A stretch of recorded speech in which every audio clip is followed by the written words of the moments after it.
Assalamualaikum everyone, this is Bushra Aziz. Hope you all are good, fine and shine, and today I'm gonna talk about emotional eating.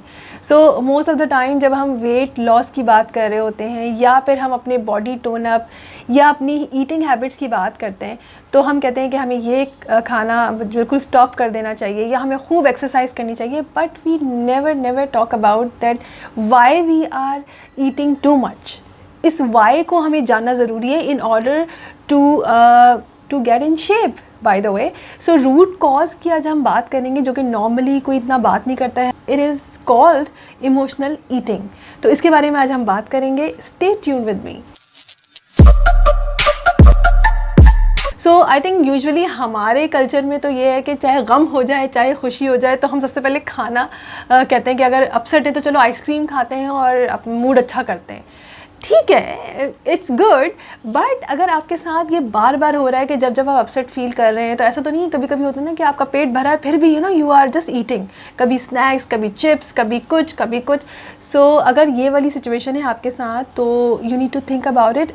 तो जी, अब हम बात करेंगे कि what are the causes कि हम क्यों इमोशनल ईटिंग की तरफ जाते हैं जब हम अपसेट होते हैं.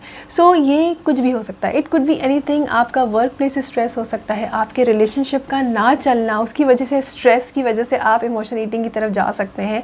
आपके फाइनेंशियल इशूज़ अगर हों तो उसकी वजह से. It could be anything. So अगर इसको हम थोड़ा सा कंक्लूड करें तो ये एक स्ट्रेस है आपका अपसेट होना, और आपके जो डिफरेंट आपके लाइफ डोमेन्स होते हैं तो अगर उसमें से कोई भी एक चीज़ डिस्टर्ब है तो वो रीज़न बन सकता है इमोशनल ईटिंग का.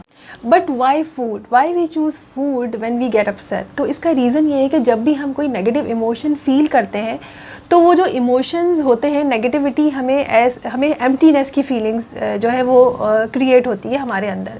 तो हम अपने आप को सैड और बड़ा एम्प्टी फील करते हैं. तो फूड उस टाइम पर एक फिलर का काम करता है जो कि हमें टेम्परेरी एक फुलनेस की फीलिंग दे देता है, जिसकी वजह से हमें लगता है कि yes, I am feeling good. And now we talk about how you can stop emotional eating because it's not good for your health. ये आपको लेकर जाएगा बीमारियों की तरफ डिफरेंट, और आपको इवेंचुअली आप और अपसेट होंगे.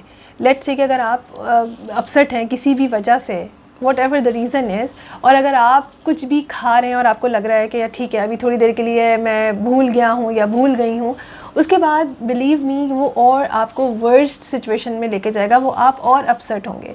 So what we have to do is, it's very simple. इसमें थोड़ा सा आपको अपने आप के साथ काम करना होगा. Whenever you are upset और यू नो कि अभी मैं अपसेट हूँ और अभी मेरा पेट भरा हुआ है, बट स्टिल मुझे सर्टन फूड्स की क्रेविंग हो रही है, क्योंकि जब आप इमोशनल ईटिंग करते हैं तो वो आपको वो जो है ना चिप्स या मीठा, इस तरह की ही फीलिंग्स आपको जो है ना आपको क्रेविंग हो रही होती है, आपको दिल कर रहा होता है कि आप इस तरह की कुछ सर्टेन फूड्स होते हैं वो, right.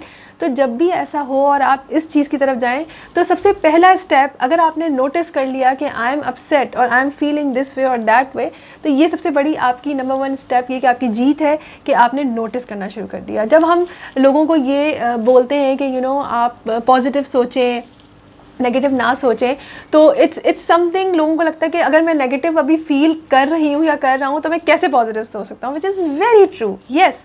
But what you have to do is, I am not saying कि आप उस टाइम पे एकदम पॉजिटिव सोचना शुरू हो जाएं. आई एम जस्ट सेइंग कि आप सिर्फ whatever you are feeling, just be with that feeling. Because this is the first step कि जहाँ पे हमें हमेशा से बताया जाता है कि अच्छा ठीक है इग्नोर करो, इफ़ आई एम अपसेट, अच्छा ठीक है पार्टी कर लो, कुछ खा लो, यही हमें बचपन से सिखाया जाता है. लेकिन इट्स अ रॉन्ग थिंग. हमें क्या करना चाहिए, whatever I am feeling, if I am sad, it's okay to feel sad, you have to feel sad. ठीक है, आप उस फीलिंग को फील कर सकते हैं लेकिन उसके साथ रहना नहीं है. ठीक है, when you are noticing, when you are comfortable, because it's you. अगर लेट्स से कि अगर मेरी सैडनेस है, मेरे फेलियर्स हैं, या मेरी जो भी चीज़ है वो मेरी है, and I am important as you are important, right.